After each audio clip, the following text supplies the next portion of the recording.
ประตูกินลงไปกับคิดหอดมาแห้งแล้วเนาะนอนบ่ได้ กินไม่ได้นอนมารับเพราะว่า น้ำได้สิบนถึงใกล้ๆเงาประตูนอนทางเวรอยเซาเลยเนาะ น่ะปูทางให้อะไรทั้งนั้นไง บไดปูธรรมดาอีกบ่ เหมาะให้บอลอยู่ดิ นั่งหวัดเลยแล้วพญายเหรอ ป้า บอกนะ ข่อยย่านแต่ข่อยก็บ่สิลัดนี่ย่านแต่เฮ้ยวะข่อยเสียวเด้จะข่อยนี่ข่อยเสียวเด้เสียวเด้ เลยท่านจะยับไปมองนั่น ทานบ่ กินแซ่บ อย่า เนาะ เผาช็อต ไปกินแซ่บบ่กินแซ่บบ่ ไปแหงชูงกันที่เมาช็อตเด้ นี่ เลยยับมาเลยนี่มาแม่ เอากินโอ้ยแต่มันหูเข้าคักกะเลี้ยง เขาติด สนุก บ่วง เลย แซ่บแล้วนะประ เจ้า ตู เพิ่น เนาะ ว่าบ่ให้หู เนี่ยยับมันนานทุก โอ้ก็นานแน่เลยเฮ้ยเนาะ ไปสิไปหู ถ่ายเนาะ โอ้ยซิมกันเด้อซิมกันเด้อ ทานมาตู้ผมกินไง โอเคป่ะพญาย อืม สองมื้อเลยเนาะ สองมือเลยทรงชั ใช้ ยอ่ะ คนพากินปลาคนถ้วย นี่ อาจจะ ช่องมือหรือช่องเถื่อตุ สองมือนี่เลยไร ช่องเถื่อบ่ หวานนี่เด้ โอ้วันนี้โอ้ บ้านเหลือกินได้ โอ้ขอบริมาณเนาะ ปูแกงไปได้คือปูแกงเนี่ยไปใส่อันกระเนียนใบเต้เนี่ย อ่า ทุกไปใส่เลยอ่ะก่อนประตูกินลงไปกับคิดหอดมาแห้งแล้วเนาะนอนบ่ได้ กินไม่ได้นอนมารับเพราะว่า น้ำได้สิบนถึงใกล้ๆเงาประตูนอนทางเวรอยเซาเลยเนาะ น่ะ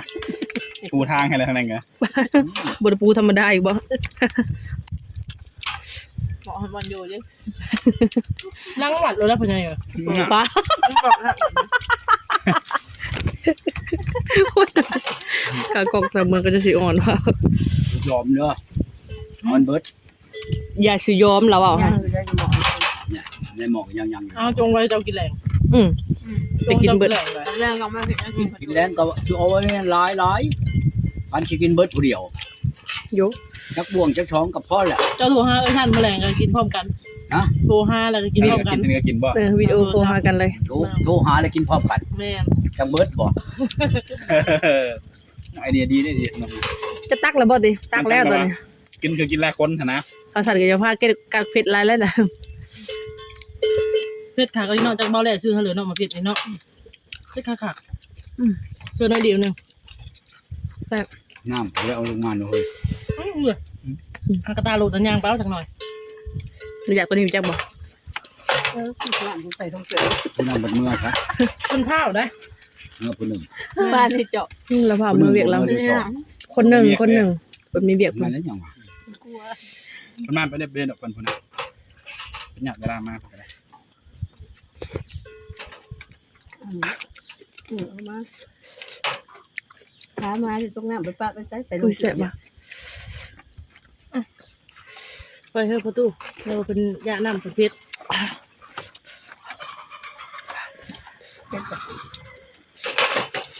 เอาเมียถ่าเช้าชันได้2คนแหละได้เมีย2คนเลยยังบ่มี ผู้หนึ่ง เวลา ตีพ่อใหญ่ ฮะ หาก็ได้ผู้หนึ่งตีผู้เหมือน่ะ ผู้หนึงหักผู้ชองก็มากะสิเอามาอีกเลย สิมาเลย เอ เนาะ อ จักสิแม่นจักคนเลยจังสิได้กลับ เอาสั่นเนาะ อืม แต่หูสิมากบ่ได้กินให้เจ้าบ่ได้กินคือสั่นอยู่ได้เนี่ยเนาะตัวเนาะมื้ออื่นนี่หวานว่ะ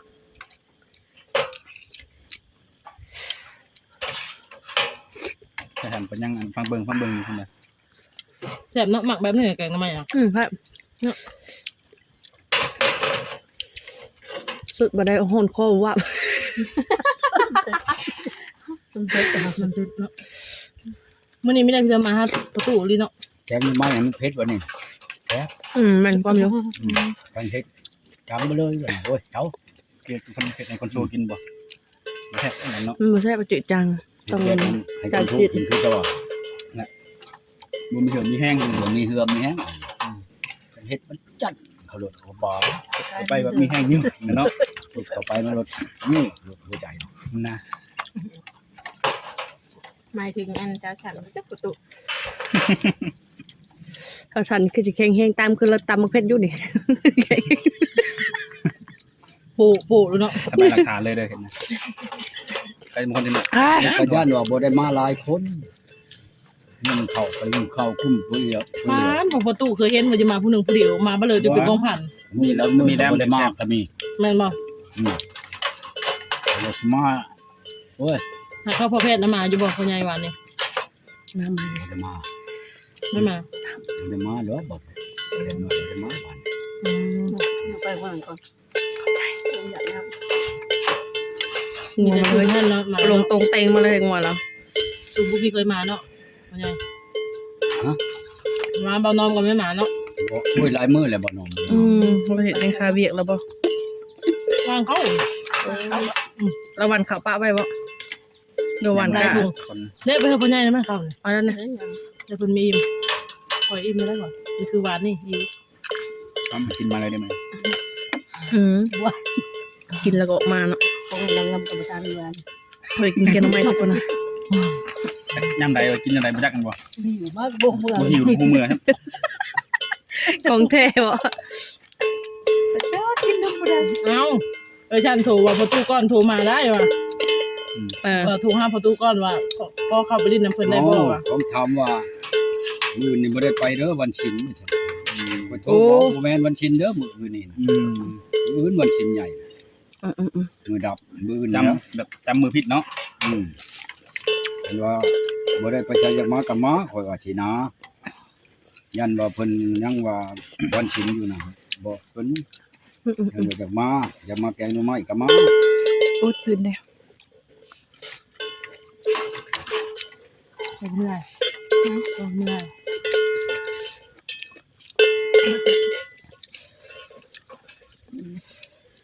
ตอนน้อยบ่ ตอนใหญ่เนี่ยพอดีกินเลยซ้ำนี่นะก็หมักแบบนี้แหละ แซ่บเนาะ มันย่ำขัดบ่ ไม่น่าไปกินอยู่เลยใช่ กินนี่อ่อนเนาะ เอาอีกเอาป้าแม่จักหน่อยชำนี้ก็ได้ ก็ทำไม่ได้ บ่ ตัดบ่ใหญ่เฮ็ดใหญ่จมพุ่นนะ ผิดอีกแล้ววะ บ่ตัดบ่ใหญ่ เฮ็ดก็มีจี้อีกคนใหญ่ ฮะ เฮ็ดก็มี คัน จี้ ใหญ่แล้วบ่ได้ทำสมคงเห็ดแล้วคันใหญ่นะ สดโอ้ฮอดคงพอว้าว เอาเด้อนี่เข้ายังอยู่ได้ อยู่หน้าบ่ ป้าได้ค่อยบ่นั่นดอกแมลงนั่นคือค่อยสิหุงเอาแมลงนี่นี่ จะต้มเอาจังไว้ ฮะ ต้มละ1เอาหั่น แม่น มันไว้ ต้มเป็นหนึ่งมันแซ่บ ต้ม งามอีก คุยแล้วกัน งามเด้ ล้างน้ำ เว้ยมันบ่หลายมันบ่นั่นดอก บ่หนึ่งพอดีเลยหนึ่งอะนะ แต่ว่าเฮาหุงแล้วมันได้ถ้วยหนึงพอ โอ้ เห็นบ่อันบ่แลนเอาข้าวผัดมาให้มื้อนั้นก็จานหนึง เจ้ากินบ่หรือว่าเมย์กิน ค่อยเมียก็กินค่อยก็กิน โอ้ กินคนละครึ่ง นะจานบางไงเนาะ ค่อยชวนเรากินเราบ่กินเราไปป้าเมียนบ่เห็นค่าอันนั้นแหละค่อยมาเงินเมียน่ะเงินคักเงิน บ่ นี่ กิน กินจะได้ก็แบบได้พอตุ เฮ็ดกินแล้วก็ค่อยเป็นผู้เฮ็ด อ่า เฮ็ดกินเฮ็ดหยังแล้วแหละก็ย่อออกมาแล้วมากินเขา ค่อยกินแล้วค่อยอิ่มแล้ว มาบ่ตันอยู่ บางไง อิ่มแล้วค่อยก็กินผู้เดียว อืม กินยาแล้วค่อยก็ย่อเมียนในอันตู้นั่นแหล้วเนาะ อืม ค่อยก็ย่างไปกับบ่อนแล้วนอนนั่นแหละ อ่า แล้วก็ของแกงลูกก็ไปกินอีกคันว่าของน้อยมันก็เบิดแม่นบ่ได้ อืม ของกินนั่นคันว่ามันน้อยก็กินนํกันก็เบิดนํกันยังนํกันใครอยู่เลยกันกินเบิดแล้วก็สิมีความเมา แม่นแหละเนาะ โอ้ยมันก็บ่จบเพราะว่าชวนกินเพราะว่ากินแล้วอันนี้ก็โทรบอกไปเฒ่าบัดหายเขาขยี้ขานวล ได้ถ้วย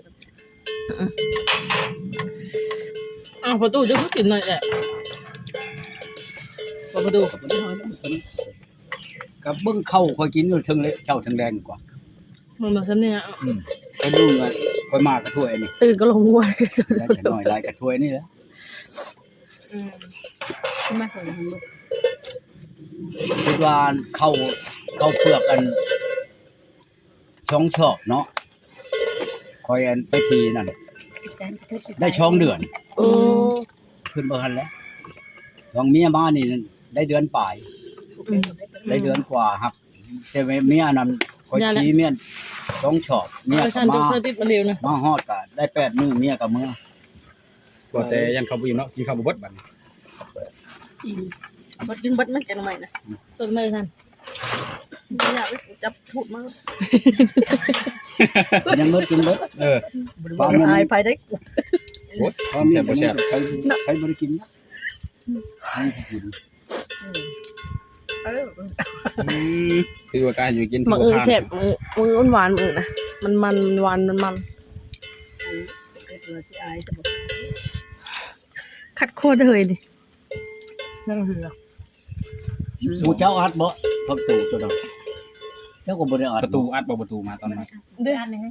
ประตูตัวนั้นหยัง เอาเราประมาณเราบ่ได้ ไอ้จะลมออกยังไม่รู้ว่าอัน ลาจิบแจ็ค ยันหม้อ แล้วยังงูจะไปบ่พ่อใหญ่ เอาสิคันอยู่ในคอกตลอด จ้างเขาเฮ็ดหัวโอ้ลงลุ่มพุ่นเฮ็ดช่องข้างชามข้างนี่คือน้ำมาซะก่อนเขาจ้างเขาไปตัดลับแล้วก็สิให้เขาเฮ็ดหัวเลยมันยากปล่อยงัวอยู่นี่สบาย แม่นอยู่ เอาไปหั่นไปนี่ก็หัวดีๆแล้วก็ไปบ่อยที่ทางไปนะ ท่านจะบอก อัน พอยามนอนมันเข้ามานอน แม่นแล้ว คอกก็สบายคอกก็พอ จ้างคนมาเบิ่งก็ง่ายแน่งัวบ่ได้ออกไปรำคาญเขาไปหางัวหาหยังแน่ ปิดบ้าน ออกใหม่นี่ไปได้บ่ไหนจักสิไปทางใดนะเพิ่งเติมได้จังสิได้มา หมดแล้วมอง ก็ได้ไปเลย บ่ายป่ะ 12:28 ชั่วโมง28 ไปตามใจเลยได้บัดนี้ ไปเป๊ะกันเนาะไอ้กินกันเนาะเขาเที่ยงเป๊ะแข่ง พบ ปัญ กั ญาน เล เลย ยกับน้องชายสิไปกับน้อง ทำอยู่ ชาย วันนี่ บ่ายแล้วคือ บ้านนี้ เพิ่ นะ นว่าแกงไม้อันต้นไม้แล้วไปนั่งเลยค่ะเดี๋ยวอาจารย์ มือจนบ่ายกว่าเลยไปกินข้าวหันในเป่าพอดีซื้อใบซ้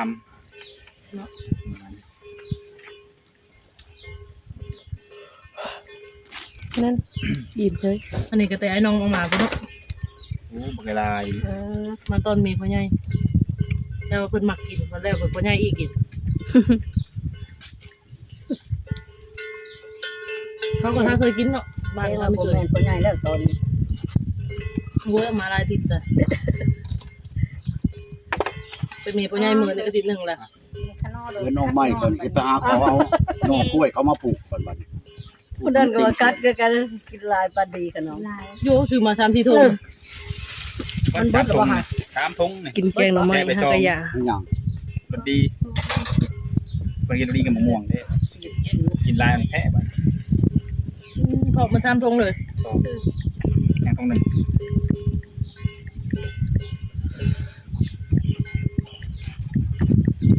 มันแซ่บ โอ้เป็นบ่แลเขาบ่เอา นี่ครับ ใช้งาน เพิ่นเทสรถเด้มื้อนี้แม่นวานจะไปกูดว่ามาครั้งมีได้ครั้งนึง จากเดียว มันมีเลยเหรอ เอายังปาดมะม่วงอ่ะ ผมเขียวได้เลย ยังปาด ฮะลงอยู่รถ ได้มีหมากหนึ่งสิลัดไปเอาให้เอ้ยเลยอยากเอาเอ้ยเอาหน่อยมะม่วงนะ นี่ในรถนี่นี่ตาลงไปนำ กับพี่ได้คือกัน หมากหนึ่งหมากดิบนะ โทรก็บ่ได้บ่ แม่น แจวห่อมาได้ซะ เพิ่นเทสรถได้ยินนั่นแชทมาบอกข้างนอกเพิ่นว่าเทสรถเทสก็ประมาณ2มื้อพุ่นนะพ่อใหญ่2-3มื้อพุ่น เฮ็ดจะได้เด้เนาะเอาถุงมันดู จักหน่อยเพิ่นก็มา ตัวนี้นักงอน สิมาแล้วบ่ อุ้ยอยากนอนเถ นักน อะ อนถ้าได้นอน2 เอาผักเด้ เออ ผักเวทได้จังหน่อย ไผนักนอนนะ เนี่ยคนนี้นักงอน ขอกันนักคือกันเถอะเด้ นักโคกันนักกินคนคนแบบนี้ นักวัด สอ ทั้ ง ง ห่ ส อ อง เกือบเบิดละ กินได้ไหมพ่อใหญ่ส้มนะ มันเป็นห่อนั้น ข่อยบ่กินได้ชมแล้ว หมักของดู คือกินชมจักเทื่อ โอ้ ใช้ปลาหมึกมา นี่เจ้าผู้ถือมาด้วยค่ะ อยู่ทงพุ่น ทงพูด เอาทงมา มาแล้วแม่ สวัสดิ์ เอามาใส่กระตาหลุดนะ มาดิมีแต่กินนะ ไม่แต่อย่างเดียวพบ เดี๋ ด้ ยว วย ไว้ ยาวบ่เดียวสิบ่ได้ยาวบ่เดียวบ่ยาว งอนงอนใส่ยินใส่เบิ้งกินนะ มองเห็นมาเองนะ มาตายแล้ว ในยางมันนั่ง เสื้อทรงมาพ่อใหญ่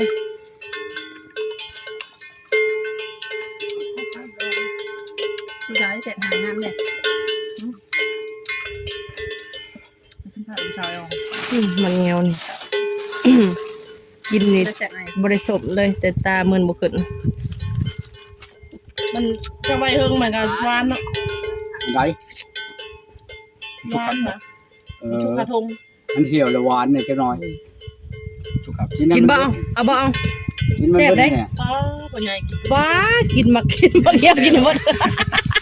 หลายคนกินแล้วบ่ ไม่ละคนใหญ่ มาแก้วกินได้หมด น้ำอยู่ เงียบเป็น บ่แง่เป็นทง เดี๋ยวมากินคนใหม่เบิดก่อน น้ำใหม่กับพุทธิเศษเขาคิดว่าสิคมเนาะมันก็จืดว่าอยู่หวานน้ำใหม่นี่เนาะ เจ้าบ่จักสูตรมัน แม่น เจ้า อยู่ บ่จักสูตรมันก็ ปล่อยแล้วมันนี่ ครับ สิยากผู้สร้างมันจะให้มันจืด ปล่อยแล้วบ่วะ บอกแน่ ไอ้สันมีสูตร ตา นะ ลใส่ได้เอาไปนวด ยังไม่ทันปล่อยบ่ สูตรไว้ ไม่ใช่ แต่พอกินนี่คือไม่มองมันบ่มีความมันบ่มีความ แล้วก็ ต้ม เมื่อไร ต้ม เนี่ย ให้มันจืดสุด จูไฟอย่างเดียวมาปล่อย แป๊บเดียวเฮ้ย ยากเลย ต้มให้มันจืดสุดไปจะใส่หยัง ปล่อยจับชิปไว้ตรงนี้เรา มะม่วงเฮากินนะคือว่าเหิบบ่ของเอ้ยสันคือว่าดิบว่ะ โรมะม่วงเนาะมันก็เจ้าก็สร้างว่าม่วงพลังงาง าบ้านยังก็เอาพร้อมกัน เอาเว้ากันเลย แต่ว่าของดวงเอ้ยสันถึงตัวดิบจะเบิ่งนี่ พลัง คือ งา สิมันมามงชุกแล้วเนาะพ่อใหญ่เนาะบัดนี้ เดี๋ยว เนาะ ถึงตัวเพิ่ม เพิ่นแล้ว กำลังเหิม มองอันนั้นแหละ เพิ่ม มองใหญ่ นี่เด้มามงกกดิ่งกันอย่างนี้เนาะ คนเทิมเนี่ย กำลังเหิมบ่ คนเทิม อะไรกุบบ่ อุ้ยบ่ได้แซ่บซำนั้นนะ พอเบิ่งข้าง บ่กินแต่ขัดคอซะเอ้าขัดคอ หมูกเฮกะเอาแต่เอาว่า ที่มีระบบเลือดที่มัน จบจัก มื้อนี้ก็ใส่ได้ โทรเข้าไปเด้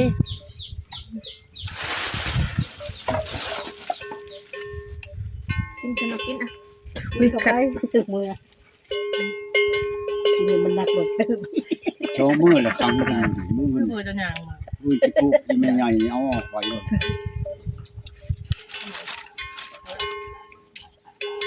ขนมเจอพงเดี๋ยวเคยซื้อขนมมากินตัวตกตัวเบิด บ่ได้บ่จมนักงอนนักกินทุกคนทุกคนติงบอยู่โอ้นักงอนก็แปลกแล้วคนเฮานี่2ห่อ กินคนละห่อเด้จ้ะ ห่อนึงตั้ง 3,000 กินแจ่วตามมานี่ก็ปาน แกงหน่อไม้